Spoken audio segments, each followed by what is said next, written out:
Kecelakaan. Sudah kita sering dengar ya, kalau naik kendaraan bermotor roda 2 itu resiko kecelakaan jauh lebih parah daripada kendaraan beroda 4.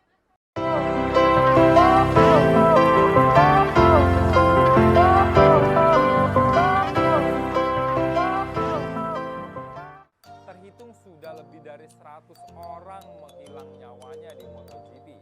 Nah, ini dia 5 pembalap dengan kecelakaan yang terparah.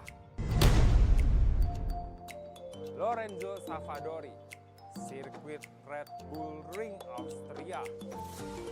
Dia terlibat kecelakaan dengan Dani Pedrosa pada MotoGP 2021. Kecelakaan itu menyebabkan kobaran api yang keluar melahap mereka. Nah, kecelakaan terjadi pada tikungan ketiga. Saat itu Pedrosa sudah jatuh duluan ke sana. Dan Savadori yang datang dengan kecepatan penuh tidak bisa menghindarinya karena ini bukan film guys. Kalau di film itu kan bisa sepikir dulu ke belok-belok. Nah ini kan bukan, jadi ya udah boom. Dan akhirnya mereka kecelakaan. Uniknya Pedrosa tidak terluka, tapi Savadori harus menjalani operasi pada bagian tubuhnya yang patah, tepatnya pada pergelangan kaki kanannya. Ya akhirnya ia harus menjalani rest yang cukup panjang, di mana dia akhirnya coba lagi untuk balapan pada MotoGP Inggris 2021. Tapi nihil hasilnya karena kakinya sakit lagi, parah lagi, sehingga dia harus menepi di tengah balapan. Yang ini udah pasti lu nggak asing karena ini sih tukang kecelakaan. Kalau kecelakaan tuh bikin motornya ganti-ganti, pernah sampai motornya udah diganti sampai habis gak ada motor lagi untuk jatahnya. Siapa lagi kalau bukan sang juara MotoGP yang dibilang paling dekat dengan Valentino Rossi, yaitu Marc Marquez. Ia mengalami kecelakaan parah pada sesi latihan bebas pertama MotoGP di Thailand Sirkuit Chang pada 4 Oktober 2019. Dia terpental dari motornya dan guling-guling dengan sangat kencang. Saat itu motor RC213V miliknya sangat parah dan bahkan ban belakang itu hanya ketinggalan peleknya. Dikhawatirkan ini mengakhiri karir Marquez, tapi beruntungnya ini bukanlah akhir dari karirnya.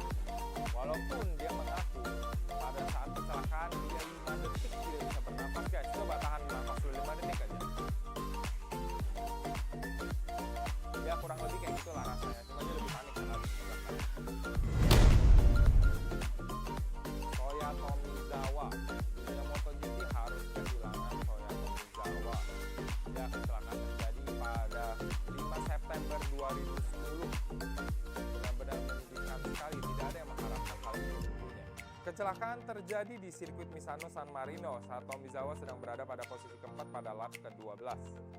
Ketika di sebuah tikungan bernama Kurvon, dia melebar dan kehilangan cengkeraman ban belakangnya. Akibatnya dia terjatuh dan tertabrak dengan kencang oleh Alex De Angelis dan Scott Redding. Setelah itu Tomizawa langsung ditolong dan dilarikan ke rumah sakit, tapi sayangnya nyawanya tidak bisa diselamatkan. Daijiro Kato. Pada 6 April 2023, Daijiro Kato mengalami kecelakaan di tikungan terakhir sirkuit Suzuka atau yang biasa disebut Shitsane. Dia terjatuh dan kehilangan kendali atas motornya dan kemudian meluncur kencang dan menabrak ban pembatas di sirkuit. Kato mengalami luka berat dan setelah diberikan perawatan yang cukup intensif, pada akhirnya Kato harus meninggal dunia. Di sini gue sebenarnya bingung ya, kenapa kalau pembalap Jepang itu kecelakaannya parah gitu ya? Apa karena tinggi mereka kurang tinggi ya dibandingin motornya? Ini benar-benar disclaimer ini pendapat dan pertanyaan gue ya. Apa ngaruh ya? Tapi kalau mau ngomongin kurang tinggi, Marcos juga kurang tinggi. Ya Marcos juga lumayan sering kecelakaan. Oke, kita lanjut lagi. Marco Simoncelli. MotoGP dikejutkan dengan kecelakaan oleh Marco Simoncelli pada 2011. Tepatnya pada Minggu 23 Oktober 2011 saat balapan di sirkuit Sepang, Malaysia. Pembalap Italia itu memulai balapan dengan sangat mulus. Tetapi pada tikungan ke-11 lap kedua, Simoncelli yang sedang bersaing dengan Alvaro Bautista kehilangan kendali, dan pada akhirnya harus kecelakaan. Pembalap Tet 3 Yamaha Colin Edwards yang persis di belakangnya juga tidak bisa menghindari kecelakaan tersebut. Ketika itu, ban depan motor Edwards menghantam tubuh Simoncelli dan membuat kedua pembalap itu meluncur ke bagian pasir di sisi lintasan. Setelah itu, Edwards masih bisa bangkit kembali, tapi tidak dengan Simoncelli. Simoncelli terkapar dalam keadaan helmnya lepas. Makanya guys, gue selalu bilang kalau helm itu benar-benar harus dipastikan full. Kayak yang mana dipastikan full ya, mereka rata-rata pasti kliknya nggak begini ya karena kecepatan tinggi. Tapi kalau lu yang mau helm klik, pastikanlah dan dia benar-benar nggak bisa lepas pakai helm yang bagus supaya nggak bisa lepas. Ini fatal banget akibatnya. Ini penting, cuma pakai helm. Kecelakaan juga dan boom, helm lepas. Hasil dari helm lepas ini menyebabkan luka yang sangat serius di kepalanya dan mengakibatkan hilangnya nyawa.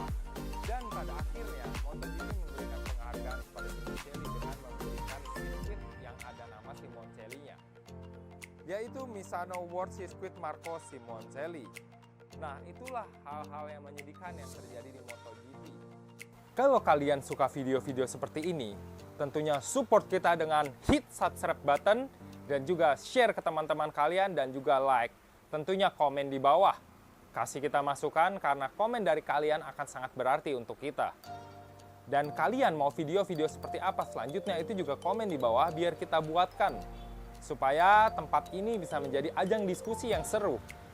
Nah, buat lu pada yang suka helm-helm seperti ini, atau ada yang lagi nyari helm tertentu yang nggak ada di belakang gua, kemungkinan besar kita ada juga. Itu bisa langsung aja datang ke tempat kita di Segitiga Helm, seberangnya Uduk Toha, sebelum Telkom Bambu Kuning, seberangnya OCBC NISP, itu gampang banget. Oke, sampai jumpa di episode berikutnya. Bye-bye.